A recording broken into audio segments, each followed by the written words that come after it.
বাচ্চা মেয়ে বাচ্চাদের মতো থাকতে পারো না?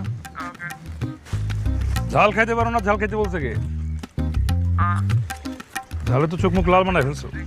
পানি দিতেছেন বলে কি জ্ঞানও দিবেন নাকি ফ্রিতে? নেন, লাগবে না আপনার পানি। ধরেন, আসছে চেনা যায় না, জ্ঞান দিতে আসছে। মামা বেশি করে। এই মেয়ে, কুল ফাঁকি দেয়া হেনে পাকনামো করতেছো কেন? কলেজ ইন্টার ফার্স্ট ইয়ারে পড়ি। কলেজে বড় দাও, তোমার গার্জিয়ানের নাম্বার দাও। পাকনামো ছুড়াইতেছি, বলো নাম্বার বলো। আগে আপনি আপনার গার্ডিয়ানের নাম্বার দেন। আপনি যে রাস্তার ধারে সিগারেট খাইতেছেন, আমি কি বলছি যে আপনার গার্ডিয়ান কাছে বিচার দিব?